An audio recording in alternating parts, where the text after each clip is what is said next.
আচ্ছা, আজকে মনে হয় তোমাদের রিভিশন ক্লাস না? অধ্যায় ৭ বিজ্ঞানের একটা ক্লাস। সেটা হচ্ছে কি? প্রাকৃতিক পরিবেশ দূষণ, ময়লা-ঝয়লা, আবর্জনা-মাবর্জনা এর দূষণ। শোনো, তোমরা ক্লাস 7 এ পড়ো, বুঝছো? তোমরা কি রিসার্চ আ শুনছো কখনো? রিসার্চ ওয়ার্ড সম্পর্কে কারো কোনো ধারণা আছে? হ্যাঁ, অনেকদিন পর আমার ক্লাস। ভাল লাগছে। বিজ্ঞান ক্লাস তো আমার জায়গা। ম্যাথ ক্লাস নিছিলাম। ম্যাথ ক্লাসে প্যারা হয়ে গেছিল না? এই হোয়াইট বোর্ডের মধ্যে হচ্ছে তোমার ওই কম্পাস-টম্পাস হাবিজাবি এগুলো ইউজ করতে যে প্যারা খেয়ে গেছিলাম। যাই হোক, সো আমি যেটা জিজ্ঞেস করতেছি, তোমরা কি রিসার্চ সম্পর্কে কারো কোনো ধারণা আছে? রিসার্চ, অনুসন্ধান, কোন একটা বিজ্ঞানের কোন টপিক সম্পর্কে একটু রিসার্চ করা, নিজে ঘাটাঘাটি করা। ঘাটাঘাটি সম্পর্কে কোন ধারণা আছে? তোমরা কি জানো যে বর্তমানে এই যে নোবেল প্রাইজ পায়, বিভিন্ন ধরনের প্রাইজ যে পাচ্ছে, এর মূল কারণটা কি? বা এর কেন পাচ্ছে? কারণ সে রিসার্চ করছে। একদম এক কথায় যদি বলি, তাহলে সে কি করছে? রিসার্চ করে খুব ভালো একটা আউটপুট আনতেছে। আউটপুট বলে ভালো একটা রেজাল্ট তোমাকে দিচ্ছে। ভাই কিরকম রিসার্চ, কিরকম রেজাল্ট? ধরো তোমাকে আমি ফিজিক্স না বায়োলজির দিকে যাই। সাপোজ ধরো ক্যান্সারের যে বর্তমান চিকিৎসা ব্যবস্থা আছে, মানে কি কেমোথেরাপি, রাইট? সো কেমোথেরাপি একটা অনেক ব্যয়বহুল একটা জায়গা, রাইট? তো তুমি কি করলা, কেমোথেরাপিতে কেউ একজন ক্যান্সার আক্রান্ত হলে তোমাকে কেমোথেরাপি দিতে হচ্ছে এবং এর অনেক সাইড ইফেক্টও আছে। হ্যাঁ, মানুষের রোগ প্রতিরোধ ক্ষমতা কমে যাচ্ছে, তার চুল পড়ে যাচ্ছে, রাইট? এই ধরনের কিছু সমস্যা আছে এবং যে সুস্থ হওয়ার সম্ভাবনাও কিন্তু 100% না কেমোথেরাপির পরেও। গেল। এখন ধরো সামহাউ আমার ক্লাস 7 এর যে পোলাপাইন গুলো আছে, এরা কি করলা, তোমরা একটা গ্রুপ করলা, 5 থেকে 7 জনের একটা গ্রুপ করে তোমরা হচ্ছে কি করলা, যে ক্যান্সার সম্পর্কে এবং এর নিরাময় পদ্ধতি সম্পর্কে জানাশোনা বা পড়ালেখা শুরু করলা। পড়তে পড়তে একটা সময় তোমার মনে হইতেছে যে না, এখন আমি তো সবকিছুই ক্যান্সার সম্পর্কে জানি, এখন এটাকে আমার মনে হচ্ছে যে এইভাবে না, ঠিক অন্য একটা ভাবে, যেমন ধরো তুমি ফিজিক্সের একজন স্টুডেন্ট, হ্যাঁ, ফিজিক্স বিজ্ঞানের একজন ছাত্র, বিজ্ঞানের ফিজিক্সের। সো তুমি কি করতেছো, তুমি হচ্ছে ক্যান্সারের পাশাপাশি তোমার আরেকটা সাবজেক্ট সম্পর্কে খুব ভালো ধারণা আছে, রাইট? সো তুমি কি করলে, আরেকটা ভালো ধারণা বলতে ধরতে পারো যে তুমি হচ্ছে উম রাসায়নিক অনেক দ্রব্য থাকে না, যেমন অ্যাসিড, অ্যাসিড যে মুখে মারলে কি হয়, ঝলসে যায়, এরকম অ্যাসিড ট্যাসিড হাবিজাবি বা এই ধরনের কিছু কেমিক্যাল সম্পর্কে তোমার খুব ভালো ধারণাও আছে। পাশাপাশি তুমি কি করছো, তুমি কি করলা, ওই যে ক্যান্সার নিয়েও অনেক বেশি লেখাপড়া করছো। সো একটা পর্যায়ে তোমার মনে হইলো যে আমি যেহেতু উম ক্যা- আহ, আমার যেহেতু তোমার বিভিন্ন কেমিক্যাল সম্পর্কে ধারণা আছে, আচ্ছা আমি যদি এই ক্যান্সার সেলকে এই কেমিক্যাল থেকে, যে কোনো একটা কেমিক্যাল থেকে, পার্টিকুলার একটা কেমিক্যাল থেকে বানানো ঔষধ যদি রোগী সেবন করে, আমার কাছে মনে হচ্ছে যে ক্যান্সারটা কি নিরাময় হওয়া সম্ভব। So, সেইখান থেকে তুমি কি করো, রিসার্চ করতে করতে হ্যাঁ তুমি একটা ঔষধ বানায় ফেললা, যেটা খাইলে কি হয়, ক্যান্সার, জ্বর ঠান্ডা কাশির মতো প্যারাসিটামল ট্যাবলেটের মতো, ওইটাও তোমার কি করে, ক্যান্সার রোগ নিরাময় করে, রাইট? এরকম তুমি কি করলে, একটা ওষুধ আবিষ্কার করে ফেললা। স্বাভাবিকভাবেই ওই বছর তুমি কি পেয়ে যাবা, নোবেল পুরস্কার পেয়ে যাবা। এখন কথা হচ্ছে ভাই, আমরা পড়তেছি পরিবেশ দূষণ, পরিবেশ দূষণ ও কি প্রাকৃতিক পরিবেশ ও দূষণ। আসলে এত কথা বলার মূল কারণ হচ্ছে কি জানো? আচ্ছা, আমি হচ্ছে আব্দুল্লাহ মুতাকাব্বির। ও আচ্ছা, আমি এইভাবেই ছবি তুলছি। আচ্ছা, যাই হোক। সো কি হয়েছে যে এত কিছু, এত এত কথা বলার মূল কারণ হচ্ছে এই যে প্রাকৃতিক পরিবেশ এবং পরিবেশ দূষণ, কি টপিকের নামটা মনে থাকে না, এর নাম হচ্ছে কি বাবা, প্রাকৃতিক পরিবেশ ও দূষণ। আচ্ছা, প্রাকৃতিক পরিবেশ এন্ড দূষণ, হ্যাঁ, ন্যাচারাল এনভায়রনমেন্ট এন্ড কন্টামিনেশন, এটা কিছু একটা হবে। তো এই যে পলিউশন হবে, হ্যাঁ, এনভায়রনমেন্ট পলিউশন। সো এই যে একটা টপিক, এই টপিকটা কিন্তু তোমার এই রিসার্চ ফিল্ডে মারাত্মক লেভেলের ইম্পর্টেন্ট, মারাত্মক থেকে মারাত্মক লেভেলের ইম্পর্টেন্ট। তুমি যদি এই পরিবেশ দূষণ নিয়ন্ত্রণ নিয়ে কোনো কাজ করতে পারো, কোনো রিসার্চ করতে পারো, সেটা ক্লাস 7 থেকেই হোক, ক্লাস 8 হোক, সেটা খুব ভালোভাবে তুমি কি করতে পারবে, এটাকে ফলাও করতে পারবা। মানে কি পরিমাণ ইম্পর্টেন্ট একটা টপিক আমরা পড়তেছি, বুঝতে পারছো? তুমি একটা হিউজ নোবেল প্রাইজ পাই যেতে পারো, যদিও এটার জন্য অনেক লেখাপড়া করা দরকার, বাট শুরু করতে, মানে বিগিনিং বা ইন্ট্রোডাকশন, যেটাকে বলা হয় ইন্ট্রোডাকশন বা এটা কি বলে, স্টার্ট করতে নিশ্চয়ই কোনো সময় নেই, তুমি এখন থেকে শুরু করতে পারো এটা নিয়ে কাজ করা। এখন বলতে পারবে প্রাকৃতিক পরিবেশটা আমি কি কাজ করব। তুমি ধরো প্রাকৃতিক পরিবেশ দূষণ হচ্ছে, আমি কিন্তু ক্লাসে প্রবেশ করে ফেলছি, প্রথমে থেকে ক্লাসে প্রবেশ করে ফেলছি, এই যে কথা হাবিজাবি বলতেছি না বাবা, এর মধ্যে ক্লাসে প্রবেশ করে ফেলছি। দেখ, এখানে পানি দূষণ নিয়ে কথা বলা আছে, রাইট? পানি দূষণ নিয়ে কথা বলা আছে। তোমরা যারা ঢাকায় থাকো, তারা হাতির ঝিল সম্পর্কে খুব ভালো ধারণা থাকার কথা। হাতির ঝিল একটা সময় কি ছিল, প্রচুর পরিমাণ কন্টামিনেশন ছিল না, পানি দূষণ ছিল না, পলিউট ছিল না, প্রচুর পরিমাণ ময়লা ছিল, বাট সামহাও কোনো একটা কেমিক্যাল এই পানির মধ্যে দেওয়ার ফলে সবগুলা কি বজ্র পদার্থ কি হয়ে গেছে, একদম পানির সাথে মিশে গেছে, মিশে একদম তলানি পড়ে গেছে, রাইট? এরকম কিন্তু কেমিক্যাল ইউজ হয়েছে। যেমন ধরো এখানে অনেক প্রচুর পরিমাণে প্লাস্টিক্স আছে, প্লাস্টিক্স, এই যে দেখো প্লাস্টিক পলিইথিন আছে, হ্যাঁ, যে বোতল প্লাস্টিক হাবি জাবি, বা এখানে কিছু ফোম দেখতে পাচ্ছি। তো তুমি কি করলা, তুমি হচ্ছে সামহাও একটা কেমিক্যাল এমন ভাবে তৈরি করলা যে কেমিক্যালটার সংস্পর্শে যদি কোনো পলিথিন আসে, সে সাথে সাথে একদম মানে ভোলাটাইল হয়ে যায়, মানে উদ্দাই, মানে আকাশে উড়ে যায়, মানে পুইরা যায়, একদম আগুন ধরে হয়, এরকম হয়। অথবা সে একদম তরল পানির মতো হয়ে পানির সাথে মিশা যায়। তৈরি করতে পারো কিনা? এটা তৈরি করে তুমি যদি জাস্ট এই যে কি করলা, এই পানির মধ্যে মিশায় দিলা, সব পলিথিন আস্তে আস্তে মিশা গেল। মানে চিনি যেমন লবণের মধ্যে, সরি, চিনি যেমন হচ্ছে পানির মধ্যে দিলে কি হয়, শরবত হয়ে যায় না, ঠিক ওইরকম পলিথিনের একটা শরবত কাইন্ড অফ কিছু একটা তৈরি হয়ে গেল, রাইট? এরকম তৈরি হইতেও পারে পলিথিন। বা তুমি যদি একটা বোতল তৈরি, একটা বোতল নাও, প্লাস্টিকের বোতল, প্লাস্টিকের বোতলটা গলে গেল, অথবা এখানে সাদা সাদা কিছু ফোম আছে, রাইট? এখানে দেখো তো সাদা সাদা কিছু ফোম আছে, দেখছো, এই যে কিছু ফোম আছে।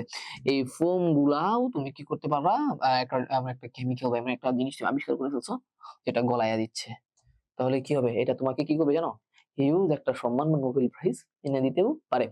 বাট আমরা এখন বই থেকে কি পড়বো, এখানে আসলে আমরা পানি দূষণ আসলে কি, বা দূষণ বলতে আসলে কি বোঝায়।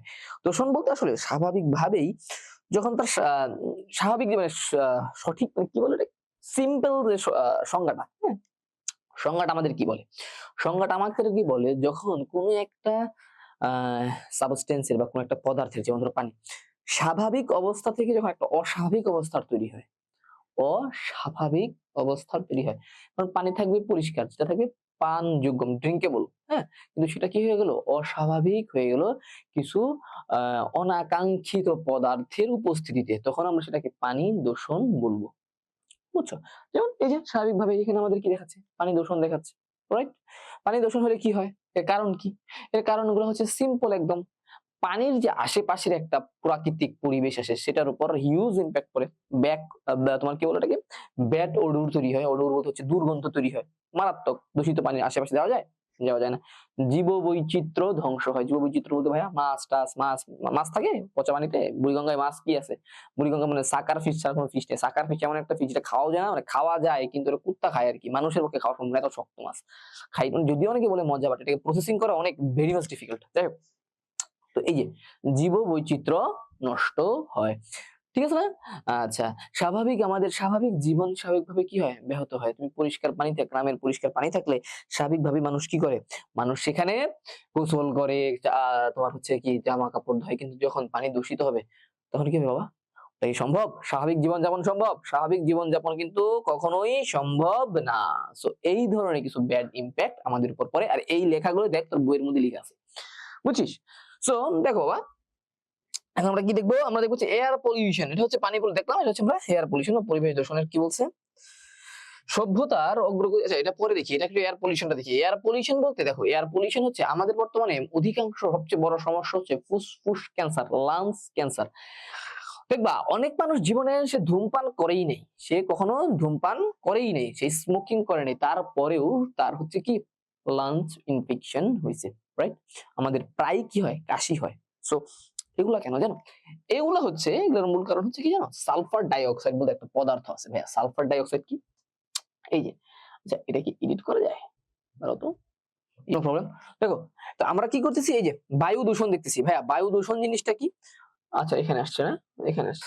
তো ভাইয়া বায়ু দূষণ জিনিসটা আসলে কি, বায়ু দূষণ বলতে SO2 বলতে একটা জিনিস আছে, হ্যাঁ, SO2, SO2, SO2 বলতে আসলে কি বোঝায়, SO2 আসলে হচ্ছে সালফার ডাইঅক্সাইড। সালফার ডাইঅক্সাইড কি জানো, সালফার ডাইঅক্সাইড হচ্ছে এই যে আমার ধোঁয়া, কালো ধোঁয়া।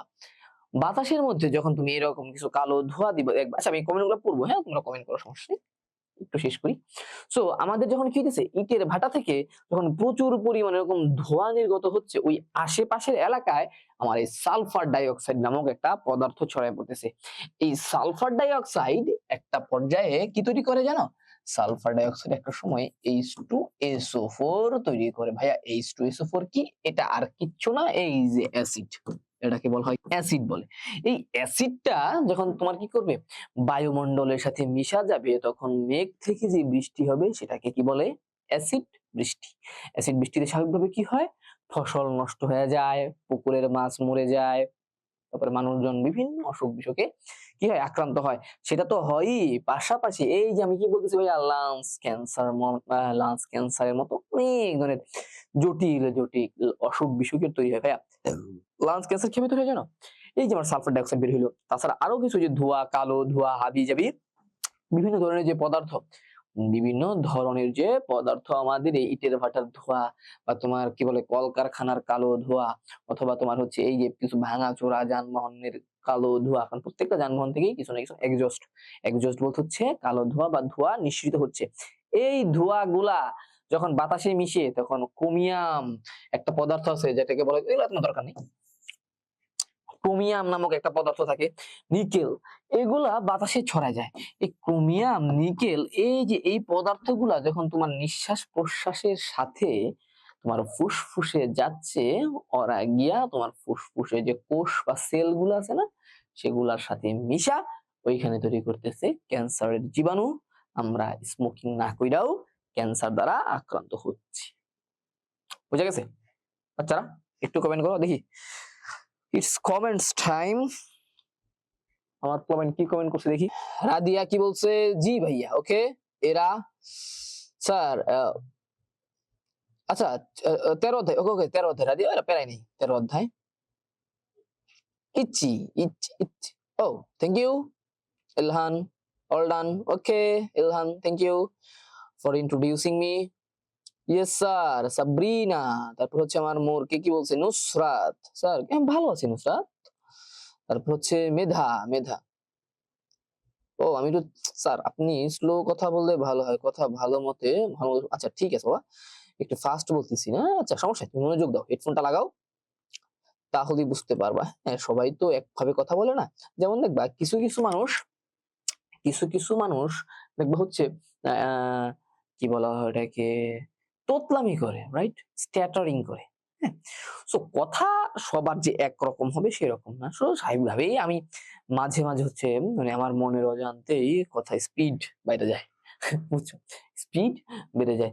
সো এই ক্ষেত্রে হয়তো তোমার কোনো একটা কথা ক্যাচ করতে সমস্যা হতে পারে। তো যখন তুমি কোনো আমার কথা ক্যাচ করতে, বা কোনো একটা সাপোজ আমি একটা টপিক নিয়ে কথা বলছি, ওটা তুমি ধরতে পারো না, ওটা কমেন্ট করে দিবা যে ভাই আপনি এইখানে কি বলছেন, বা আপনি ইটের ভাটার কালো ধোঁয়া নিয়ে কি বলছেন আমি বুঝি নাই। এভাবে কমেন্ট করলে আই উইল কি বলে ওটাকে, রিক্যাপ মাই টক, আমি আমার কথাটা রিক্যাপ করবো, শোনা, কোনো প্যারা নাই, ঠিক আছে। তাসনিমা, তাসনিমা কি বলছে, ওকে তাসনিমা, জি স্যার। তারপর হচ্ছে আবেশ, অল ক্লিয়ার, ঠিক আছে আবেশ। দেন সাবিনা, সাবিনা স্যার আপনি আগের, ও শিট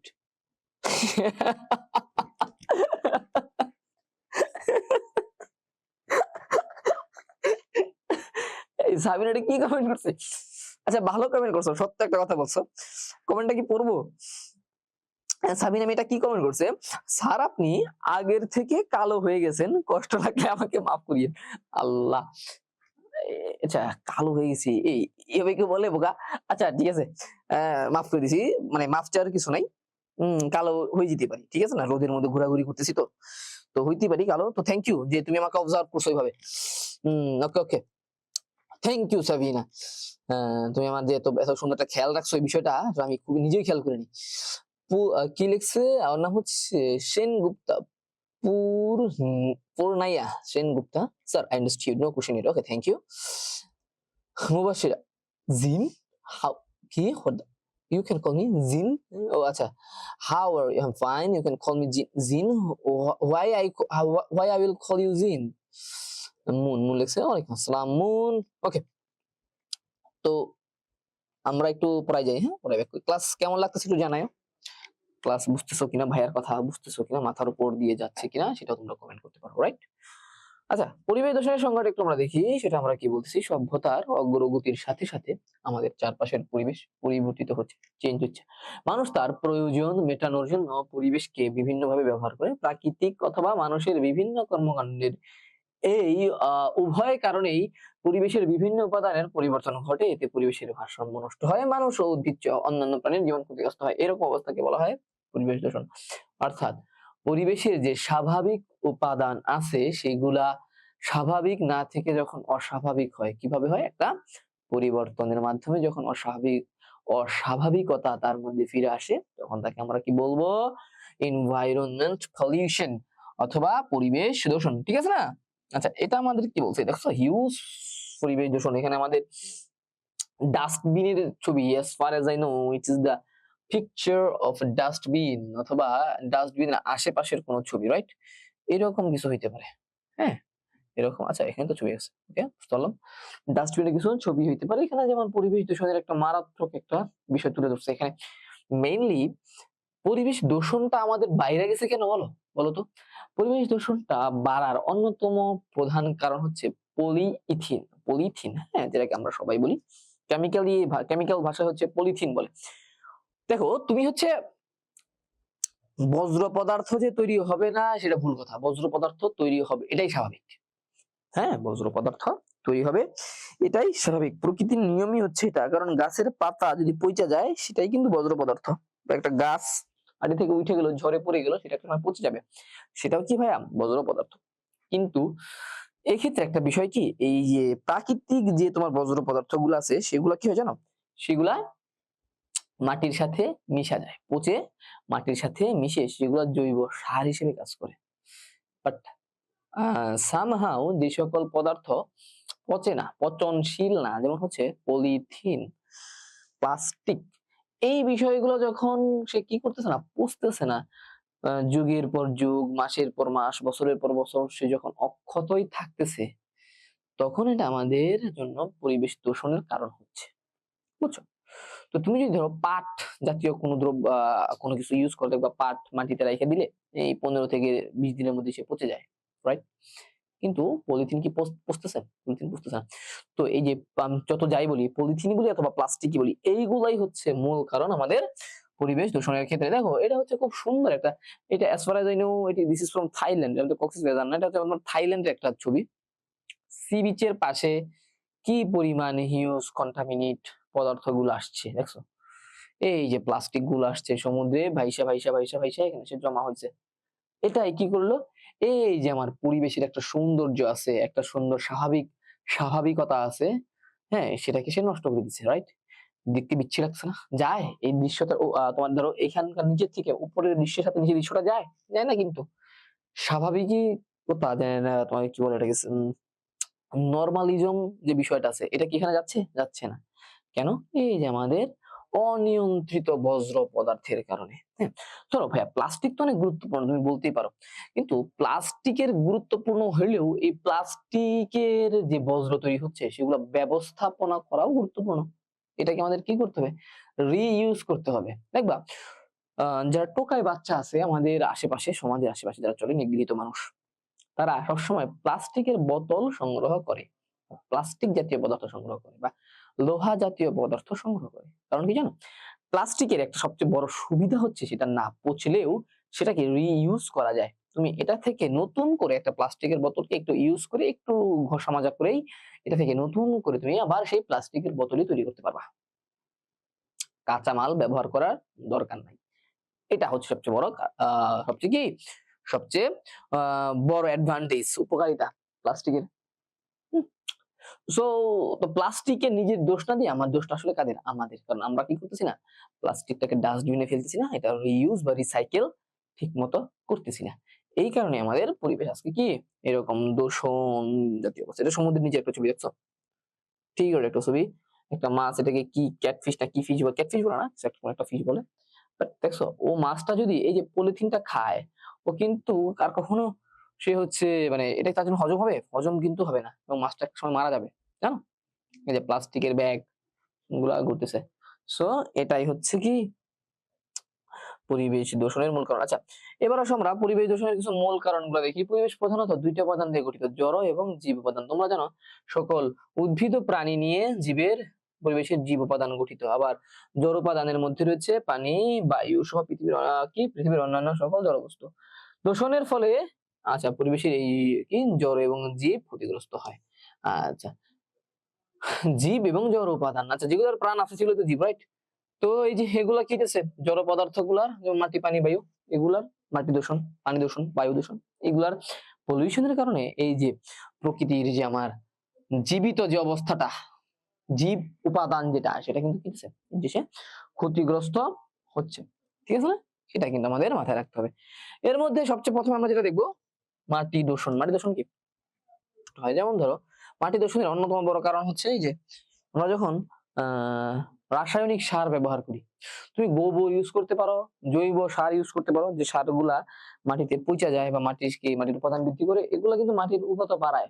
হ্যাঁ, কিন্তু যখন তুমি কেমিক্যালি প্রডিউসড, হিউম্যান প্রডিউসড, হ্যাঁ, তুমি যখন কোনো প্রোডাক্ট বা ফার্টিলাইজার ইউজ করবা, কোনো সার ইউজ করবা, সেটা কিন্তু দিন শেষে যেন কি করে, মাটির উর্বরতাটা কিছু ক্ষেত্রে বাড়ালেও মাটির সার্বিক পরিবেশ বা মাটির যে দূষণের একটা বড় কারণ হয়ে দাঁড়ায়।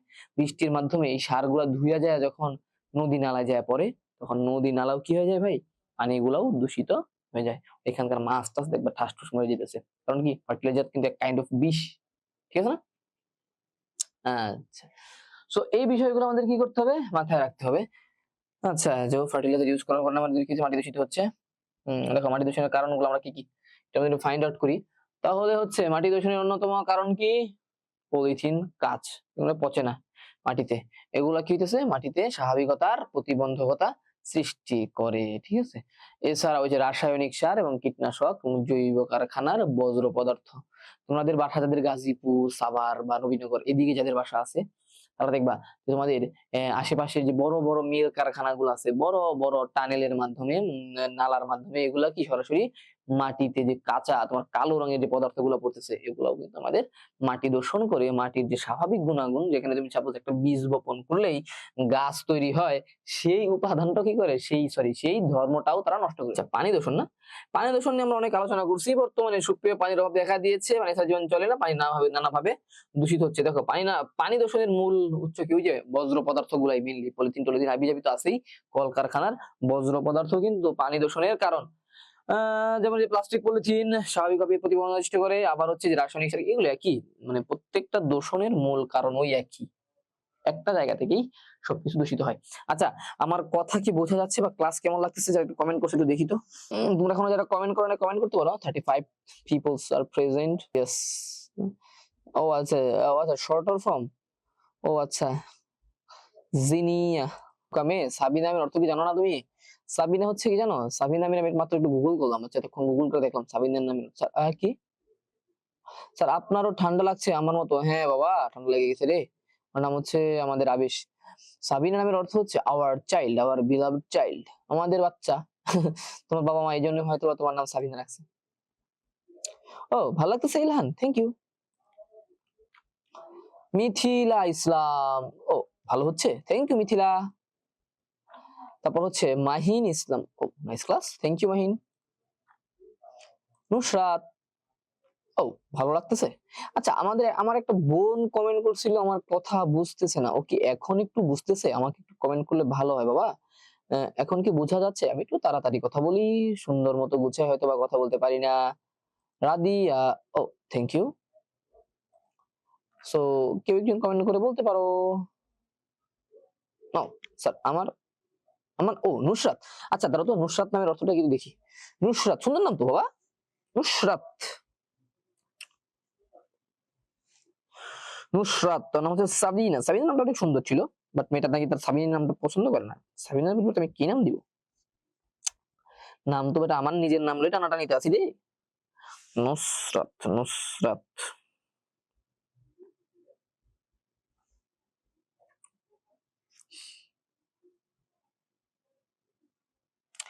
ও আচ্ছা, নুসরাত হচ্ছে তোমাকে সাহায্যকারী, বুঝছো? নুসরাত তোমার নামটা হচ্ছে, ও সুন্দর তো। Nusrat carries the beautiful meaning help from Allah. বাহ, তুমি হচ্ছে আল্লাহ তাআলার পক্ষ থেকে একটা সাহায্য বা নেয়ামত। খুব সুন্দর নাম বাবা, অনেক সুন্দর নাম। Victory granted by God. দেখো নুসরাত ফাতেহ আলী খান, ওনার নাম এখান থেকে ছিল। ভিক্টোরি অফ, আচ্ছা Nusrat Jahan means victory of the world. বাহ, ভিক্টোরি, অনেক সুন্দর নাম নুসরাত, মারাত্মক। নেম নিয়ে মানুষ কত যে ক্লাস, না না ক্লাস শেষ না কেন হাদিয়া, কি সমস্যা? হ্যাঁ ভাইয়া, আমার নামের অর্থ কি কি মাহি, ওর নাম কি? আচ্ছা সবার নামের অর্থ বলতে গেলে তো সমস্যা রে, ক্লাস বাদে শুধু নামের অর্থ বলতে হবে। নাহিন।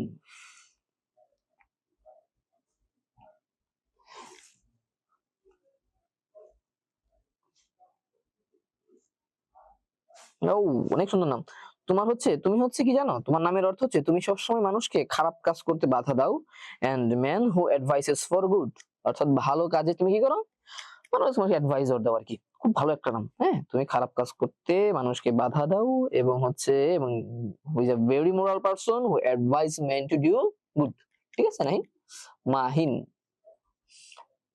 ওকে নুসরাত, খাইছে আমারে। ওকে, অল ক্লিয়ার। হ্যাঁ, পৃথিবী প্লাস্টিক্স এর প্রায় 1000 বছর লাগে। আমার না দাড়ি হইতে কি, আমার না দাড়ি হইতেছে কেমন, আমার না দাড়ি হইতেছে সে মানে কেমন, কেন বুঝাস? যে চাপ দাড়ি হবে নাকি অন্য, মানে দাড়ি তোর কই দাড়ি হইতেছে ভাই? আমার না দাড়ি হইতেছে কেমন, কেমন বুঝবো যে ও চাপ দাড়ি নাকি অন্য দাড়ি, বুঝছি বুঝছি।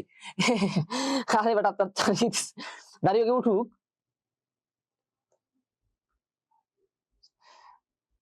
মার দিয়া, আচ্ছা আচ্ছা আচ্ছা, মার দিয়া মানে সুন্দর নাম তো। দাড়ি উঠুক বেটা, দাড়ি বেটা দেরি আছে, দাড়ি উঠতে আর 10 বছর লাগবে তোর। মিথিলা ইসলাম।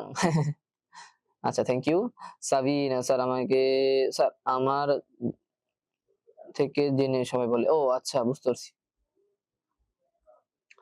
মেধা, মেধা কি বলছে? স্যার এই স্যার বোঝা যায়, স্যার দেখে একটু দেখেন স্যার, স্যার রানা কি, রানা আঞ্জুম মেধা নামের অর্থ কি একটু দেখেন স্যার, রানা আঞ্জুম মেধা নামের অর্থ আচ্ছা আচ্ছা ঠিক আছে বাবা রে। আচ্ছা আর কারো নাম অর্থ দেখা যাবে না, ঠিক আছে, টাইম নেই, ক্লাস করতে হবে তো। Well pleased. মারদিয়া, এই মারদিয়া নামের অর্থ কি জানো? মারদিয়া নামের অর্থ হচ্ছে হো হো one who is pleasing two আল্লাহ, আল্লাহর কাছে যে প্রিয়, পছন্দের, অ্যাকসেপ্টেড, স্যাটিসফাইড, আল্লাহ তাআলার কাছে যে পছন্দের, এই মেয়ের নামটা হচ্ছে মারদিয়া, বুঝছো শোনা? আচ্ছা ওর নাম, আচ্ছা লাস্ট ক্লাস, আর কারো নাম লিখবো না, হ্যাঁ বাবু মনে করো না, হ্যাঁ ক্লাস করতে হবে তো, অনেক দিন বসে সবার নামের অর্থ লিখবো।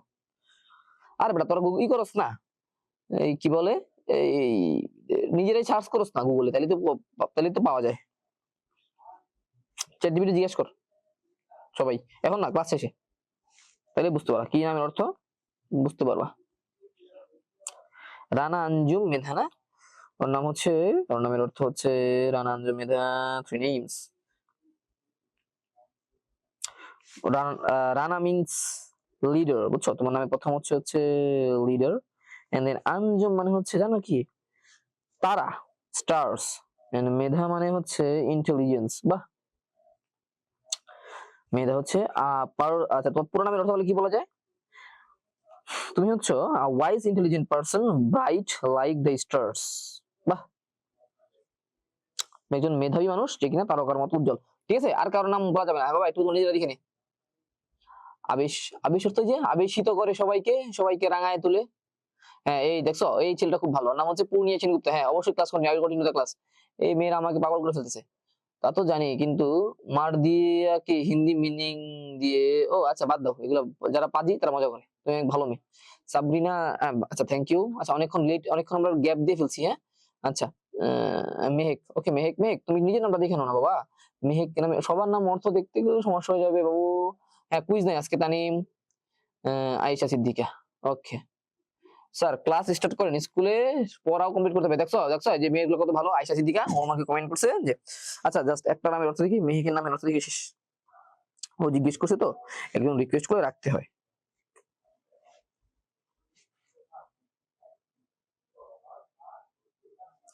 মেঘ মানে হচ্ছে ফ্র্যাগনেন্স, অর্থাৎ সুন্দর গন্ধ, সুবাসিত গন্ধ, স্নিগ্ধ মিষ্টি গন্ধ। ঠিক আছে মেহেক, এটা তোমার নামের অর্থ। ঠিক আছে বা, থ্যাংক ইউ। দেখো এখন আমরা নতুন করে ক্লাসে ব্যাক করি, সেটা হচ্ছে পানি দূষণের কারণ তোমরা দেখলাম নাকি, এটা তো বোঝা শেষ। এই যে আমাদের এখানে কি পড়তেছে, এখানে হচ্ছে ইন্ডাস্ট্রি থেকে, বিভিন্ন ধরনের কলকারখানা থেকে, এই যে নদীর মধ্যে যখন বিভিন্ন ধরনের ময়লা আবর্জনা এসে পড়তেছে, তখন স্বাভাবিক ভাবে বাবা কি হইতেছে, পানির যে ভারসাম্যটা, পানির যে স্বাভাবিক যে বৈশিষ্ট্য বা নেচার, সেটা আর স্বাভাবিক থাকতেছে, স্বাভাবিক থাকছে না। ময়লা আবর্জনা পইরা পুরা পানিকে সে কি করতেছে, দূষিত করে দিচ্ছে। ঠিক আছে, আচ্ছা। সো ওই যে একই বিষয় দেখাচ্ছে এখানে, দেখো ঠিক এইভাবে, এই যে এখানে কি দিতেছে দেখো, এই যে বিভিন্ন কলকারখানা থেকে বজ্র পদার্থের পানি, যেমন আমাদের বুড়িগঙ্গার পানি দূষিত পানি কেন? কারণ বুড়িগঙ্গার আশেপাশে আমাদের ঢাকা শহরের ড্রেনের যত পানি আছে সব কোথায় যায়? সব বুড়িগঙ্গায় যায় মেশে। তো বুড়িগঙ্গার সাধারণ পানি আর পানি নাই। বুড়িগঙ্গায় যদি কোনো পানি থাকে, সব পানি কি পানি বল? সব পানি হয়ে গেছে ড্রেনের পানি, পুরা কালো কুসকুসা দুর্গন্ধযুক্ত পানি, বুঝছো? এর অন্যতম প্রধান কারণ হচ্ছে কি পানি দূষণ। যার আরেকটা প্রধান কারণ কি? প্রধান কারণ হচ্ছে ইন্ডাস্ট্রিয়াল ওয়েস্টেজ গুলা যখন পানিতে মিশতেছে। এই যে আমার দূষিত পানির একটা নমুনা এখানে ছবিতে দেওয়া আছে, প্লাস্টিক, বজ্র পদার্থ, লোহা লক্কর পুরা পুরা পানিটা নষ্ট করে। এবার আসো বায়ু দূষণ। প্রথমে যেটা আলোচনা করছিলাম CO2, এই দেখো CO2 মানে কি জানো? Carbon die oxide. Carbon die অক্সাইডের পরিমাণ বাইরে যায়। আমরা কি বাতাস থেকে কি গ্রহণ করি? অক্সিজেন না? যখন তোমার অক্সিজেনের পরিমাণ কমে যাচ্ছে এবং প্রচুর পরিমাণ ডিফরেস্টেশন, ডিফরেস্টেশন বলতে কি বোঝায় বাবা? গাছের পরিমাণ যখন কমে যায় এবং বায়ুতে যখন দূষণের পরিমাণ বাইরে যায়, তখন স্বাভাবিকভাবেই ওই এলাকাতে বায়ু দূষণ হয়, এবং বায়ু দূষণ হলে সবচেয়ে বড় সমস্যা হচ্ছে টেম্পারেচার বেড়ে যায়। ঢাকা শহরে তাপমাত্রা অনেক বেশি যায় না, বের হয়ে যায় না? সাধারণের চাইতে গত 5 বছর 10 বছরের চাইতে কিন্তু রিসেন্টলি বেশি গরম পড়তেছে। শীতের পরিমাণ কমে যাচ্ছে, ঢাকা শহরে শীত নাই বললেই চলে। কেন? এই যে বায়ু দূষণ। বৃষ্টি অনিয়মিত হচ্ছে, বৃষ্টি ঠিক মতো হচ্ছে, বৃষ্টির পরিমাণও কমে গেছে। সো এই যে এগুলার মূল কারণ হচ্ছে কি জানো? বায়ু দূষণ। আর সেটা কেন হচ্ছে? এই যে ইটের ভাটার কালো ধোঁয়া, যানবাহনের কালো ধোঁয়া, ইন্ডাস্ট্রির কালো ধোঁয়া, এগুলা CO2 ছড়াচ্ছে। CO2 বলতে কার্বন ডাই অক্সাইড ছড়াচ্ছে। আর অন্যতম প্রধান কারণ হচ্ছে ঢাকা শহরে কোনো গাছ নাই, অর্থাৎ ডিফরেস্টেশন, বৃক্ষ নিধন। আমরা গাছ না লাগায় গাছ কাটতেছি, যেটা কিনা আমাদের কি করতেছে বাবা? পরিবেশ দূষণ করতেছে। এন্ড পরিবেশ দূষণের কারণে আমরা ওই যে স্বাভাবিকভাবেই বৃষ্টিপাতের সাথে বৃষ্টিপাত তো কমে গেছেই, পাশাপাশি দূষিত বায়ু আমরা গ্রহণ করার কারণে হইতেছে কি বাবা? বলো। ফুসফুস এর অসুস্থতা, লাংস ক্যান্সার। বুঝা গেছে? আমরা নিজেরাই নিজেদের কিভাবে মারতেছি। আচ্ছা, তো বায়ু দূষণের কারণগুলোর মধ্যে কি কি আছে দেখো তো। মানুষের দ্বারা বায়ু কিভাবে দূষিত হয় বলো? এই যে ইটের ভাটার কালো ধোঁয়া, তারপর হচ্ছে যানবাহনের কালো ধোঁয়া, যে মোটর গাড়ি, রেলগাড়ি, বাস, টেম্পুর ইঞ্জিন থেকে কালো ধোঁয়া, এবং সেখান থেকে কি আছে? কার্বন মনোক্সাইড, কার্বন কণা। এই কার্বন কণাগুলাই দিন শেষে কি করতেছে আমাদের? আচ্ছা, কার্বন কণা, আচ্ছা আমরা যারা পেন্সিল ইউজ করি, পেন্সিলও কিন্তু কার্বনের তৈরি, জানো? কালো কালো যে মাথাটা আছে না, নিবটা, ওটা কিন্তু কার্বনের তৈরি। ঠিক এই ধরনের কণাগুলা বাতাসে মিশা যখন আমাদের ফুসফুসে যায়, আমরা হই অসুস্থ। আর সাধারণভাবে যখন বায়ুমণ্ডলে মেশে, বায়ুমণ্ডল হয় কি ভাইয়া? দূষিত। ঠিক আছে, বুঝছো? এই দেখো ইটের ভাটা, এটা হচ্ছে তোমার কোন একটা ইন্ডাস্ট্রি, এটা হচ্ছে কি? আচ্ছা, এবার তোদেরকে মূল কারণ বলি। দেখ, আমাদের বাংলাদেশের ইন্ডাস্ট্রি কয়টা আছে বলতো? বাংলাদেশে কোনো ইন্ডাস্ট্রি নাই বললেই চলে। বাংলাদেশে কোনো ইন্ডাস্ট্রি আছে? খুবই কম, হাতে গোনা কয়েকটা ইন্ডাস্ট্রি, মানে অন্যান্য দেশের তুলনায়। সবচেয়ে বেশি ইন্ডাস্ট্রি তাহলে আছে কোন জায়গায়? ইউরোপিয়ান কান্ট্রি গুলাতে, বুঝছো? দেখবা তোমাদের একটা লাইফের একটা অনেক বড় একটা উদাহরণ তোমাদের দিই, মজা পাওয়া। সেটা হচ্ছে এই যে বুমসুম আমরা পড়তেছি পরীক্ষায় নাম্বার পাওয়ার জন্য, এগুলোর মূল দায়ী এটা কি? আমরা কি এর প্রধান দায়ী? আসলে কিন্তু আমরা এর প্রধান দায়ী না। তুমি যদি একটা স্কেল নাও, স্কেল ধরো 100 পর্যন্ত স্কেল, সেখানে 100-র মধ্যে ধরো বাংলাদেশের, মানে বাংলাদেশ পুরা পৃথিবীর বায়ুমণ্ডল ধ্বংসের জন্য যদি তুমি একটা নাম্বার দাও, 100-র মধ্যে বাংলাদেশ হচ্ছে পাবে ধরো হাইস্ট কি 10-12, এর বেশি না, মানে 10-12 না, অনেক কম, ধর 5-6 পাবে। কোন রকম একটা ফেল করবে আর কি এই পরীক্ষায়, 100 পরীক্ষায়, মানে কে কত বেশি দূষণ করতেছে। কিন্তু তুমি যদি ঠিক এখানে USA, আমেরিকাকে নিয়ে আসো, জার্মানিকে নিয়ে আসো, কানাডাকে নিয়ে আসো, অস্ট্রেলিয়াকে নিয়ে আসো, যারা হচ্ছে শিল্প নির্ভর দেশ, ইংল্যান্ডকে নিয়ে আসো, তুমি কি দেখবা জানো? তুমি দেখবা ঠিক ওরাই হচ্ছে একদম 100-র মধ্যে 80-90 পাওয়া দেশ। মানে ওরাই হচ্ছে এই পলিউশন এবং হচ্ছে যে আমাদের বলে না ওজোন স্তর ধ্বংস হয়ে যাচ্ছে, গ্রিন হাউস ইফেক্ট তৈরি হচ্ছে, তারপর তোমার যে মেরু অঞ্চলের বরফ গলে যাচ্ছে, টেম্পারেচার বেড়ে যাচ্ছে, তারপর হচ্ছে কি সমুদ্রের উচ্চতা বেড়ে যাচ্ছে, এগুলোর মূল কারণ হচ্ছে ওই ইউরোপিয়ান কান্ট্রি গুলাই। তারা তাদের ল্যাভিশ লাইফ লিড করার জন্য, মানে হচ্ছে ধর্নাঢ্য জীবন যাপন করার জন্য তারা কি করতেছে, এই যে ইন্ডাস্ট্রি গুলার ইউজ করতেছে। ইউজ করার কারণে হিউজ পরিমাণ কন্টামিনেশন, পলিউশন, দূষিত পদার্থ বায়ুতে মিশতেছে, পরিবেশ নষ্ট হচ্ছে। যার ভুক্তভোগী হচ্ছি আমাদের মতো গরিব একটা দেশ, দেশের মতো বাংলাদেশের মতো, আফ্রিকা, বাংলাদেশ, এই টাইপের কিছু দেশগুলো, আফ্রিকার অধিকাংশ দেশ, বাংলাদেশ, আমরা কি এর ভুক্তভোগী হচ্ছি। রাইট? বুঝা গেছে এবার মূল দোষ কারা? আর ওরাই আমাদের শেখাচ্ছে, নিজেরা না শিখা, নিজেরা কি শিখতেছে, নিজেরা না শিখা পরিবেশ দূষণ সম্পর্কে এই শিখুন। ওরা কতটুকু শিখতেছে, শিখুক, ভালো কথা ভাই, তোরা ভুল করতিস, তোরা শেখ, কিন্তু তারপরও তারা আমাদেরকে আবার শেখাইতেছে, ভালো কথা, আমরাও শিখলাম, শেখা ভালো। বাট মূল কারণটা কি? মূল কারণ কি আমরা এটা করতেছি? নো, আমরা করতেছি খুবই ছোটখাটো কাজ। আমাদের অর্থনীতি এখনো কৃষি নির্ভর অর্থনীতি, রাইট? সো এই তো তোমরাই তো কি করতেছ, এই আমেরিকা বা পশ্চিমা দেশগুলো তোমরা এই সব কিছু করতেছো, কইরা দোষ দিচ্ছ আমাদের, নাকি? এটা হচ্ছে মূল কারণ। সো বুঝতে পারছো এবার সর্ষের মধ্যে ভূত।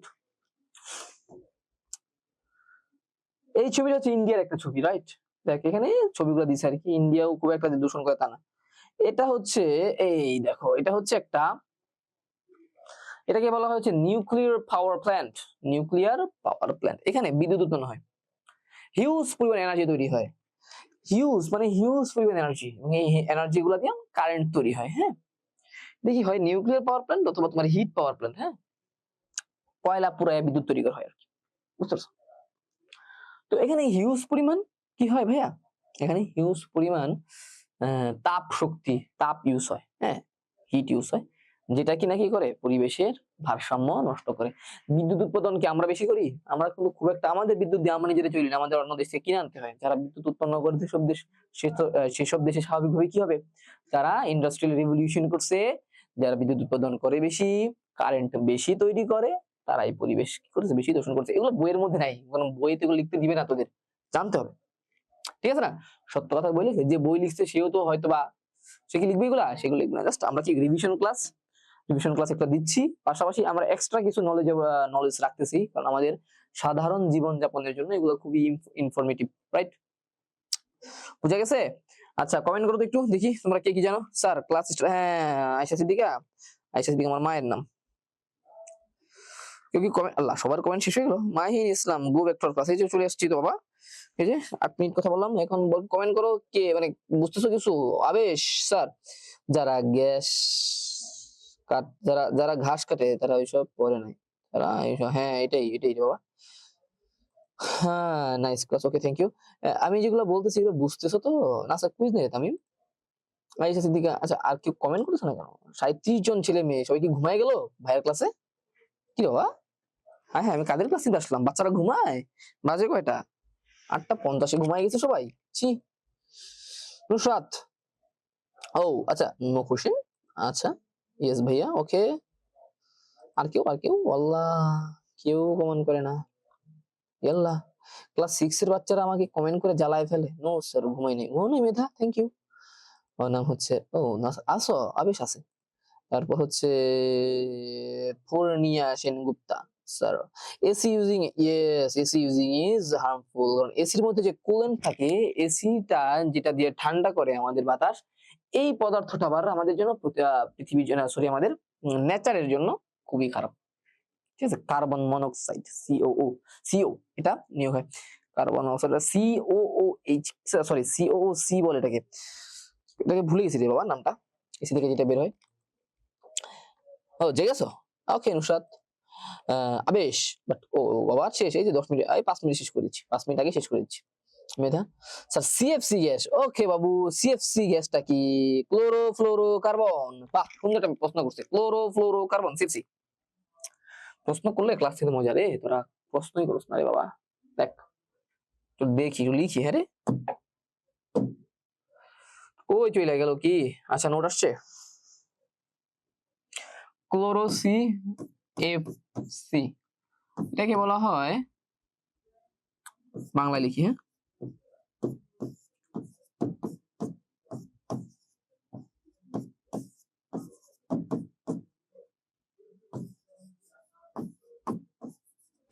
এটা নির্গত হয় কোথা থেকে জানো? ফ্রিজ থেকে এবং এসি থেকে, বুঝছো? সিএফসি নির্গত হয় কোথা থেকে? ফ্রিজ থেকে, এসি থেকে, এই ধরনের কিছু পদার্থ থেকে আমাদের এই সিএফসি নির্গত হয় এবং এটা গ্রিন হাউস গ্যাস হিসেবে সবচেয়ে বেশি কাজে লাগে। গ্রিন হাউস গ্যাসের আসলে কাজটা কি? ওরা হচ্ছে সূর্যের আলোটা যখন আমাদের পৃথিবীতে আসে তখন তো সবকিছুকে গরম করে তোলে। আমরা গরম মানে দিনের বেলা গরম থাকে না, এরকম গরম থাকে, বাট রাতের বেলা যেহেতু আমাদের সূর্যের আলো থাকে না, আমাদের পৃথিবীটা ঠান্ডা হয়ে যাওয়ার কথা। ঠান্ডা হয়েও যায়। দেখবা মরুভূমিতে যত বেশি রাতে যত বেশি গরম, শীতে তোমার রাতে সরি দিনে যত বেশি গরম, রাতে তত বেশি ঠিক ঠান্ডা, অনেক ঠান্ডা মরুভূমিতে পড়ে। কিন্তু এই যে সিএফসি গ্যাসটা আছে ও কি করে জানো? ট্র্যাপ করে রাখে, মানে হিটটা একবার আসলে মনে করো ঠিক এইরকম ভাবে এরকম ট্র্যাপ তৈরি করে রাখে। এটা ধরো গ্রাউন্ড বা পৃথিবী, হ্যাঁ এখানে একটা গাছ আছে, গাছ আঁকি, এটা হচ্ছে পৃথিবী, একটা গাছ আঁকলাম, তো এখানে তুমি একটা বাচ্চা খেলতেছে, মানুষ আঁকলাম, আর দূর কি আঁকছি, যাই হোক।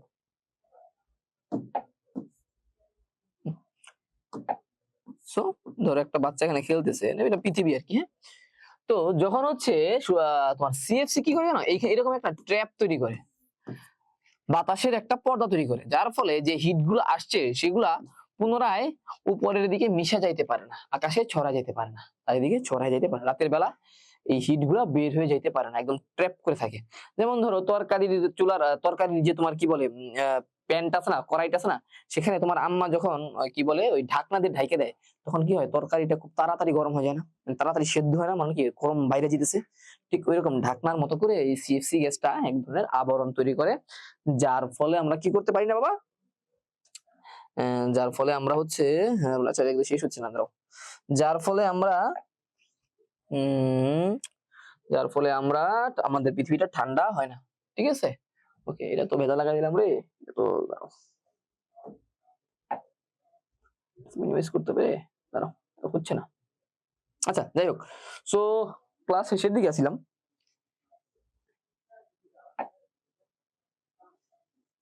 বোর্ডটা হ্যাং মারতেছে, কাজ করতেছে না ঠিক মতো।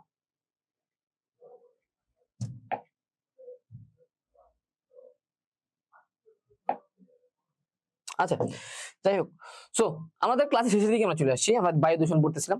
এখন হচ্ছে দূষণ রোধে আমাদের কি করতে হবে, রাইট? দূষণ রোধে ক্লাস বোর্ডই শেষ করে দিই, এটা অন্য ক্লাসে যাবো না। তো দূষণ রোধে আমাদের কি করতে হবে?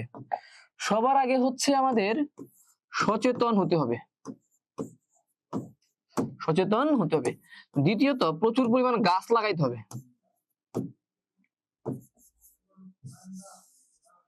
প্রচুর পরিমাণ গাছ লাগাতে হবে। তারপর কি প্লাস্টিকের ইউজ কমাইতে হবে।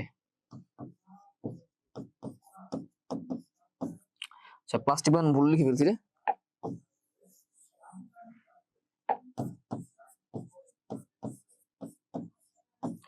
প্লাস্টিক ইউজ কমাইতে হবে। প্রাকৃতিক পদার্থ যেমন পাটজাত দ্রব্য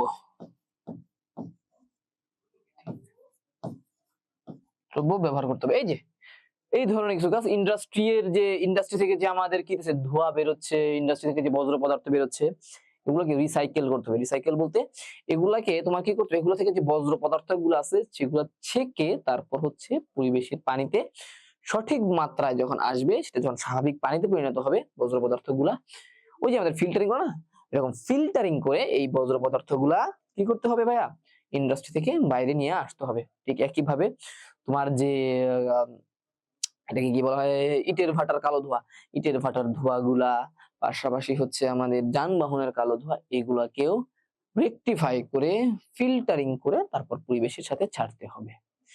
ঠিক আছে, ঠিক এইগুলো যদি আমরা করতে পারি তাহলে যে আজকে আমরা হিউজ প্রবলেম গুলা দেখলাম সেগুলা থেকে মুক্ত হব। বুঝছো? সো এই পর্যন্ত থাকুক আজকের ক্লাস, রিভিশন ক্লাস ছিল, তোমাদের সাথে পরিচয় হতে আসছিলাম। না ফ্রিজের কোনো বিকল্প নাই আবেশ, ফ্রিজের কোনো বিকল্প নাই, তোমার এগুলা তো থাকবেই, ফ্রিজের কোনো বিকল্প নাই, ফ্রিজ এগুলো ইউজ করতে হবে এবং নিশ্চিত রিসার্চ করতে হবে, এমন কোন পদার্থ ইউজ করতে হবে, এমন কোন এটাকে বলা হয় কুল্যান্ট বলা হয়, রেফ্রিজারেন্ট, যেটাকে যে ঠান্ডা করে রেফ্রিজারেন্ট বলে, এমন কোন রেফ্রিজারেন্ট নাম হচ্ছে আবেশ, তোমাকে কি করতে হবে ভাইয়া, নিজে থেকে তৈরি করতে হবে, যাতে করে এই যে আমাদের প্রবলেম গুলা হচ্ছে এইগুলা সলভ হয়ে যায়, বুঝছো? ওকে পুনিয়া, আমার বাসা Dhaka Mirpur. No question. Okay Mahin, moon,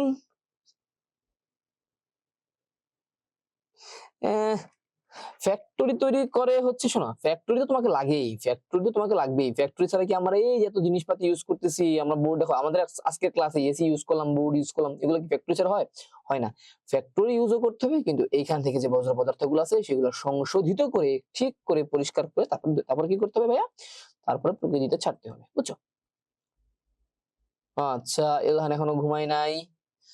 আচ্ছা ওজন স্তরকে ক্ষতিগ্রস্ত করছে, হ্যাঁ এই তো তাসনিমা ঠিক বলছে, থ্যাংক ইউ।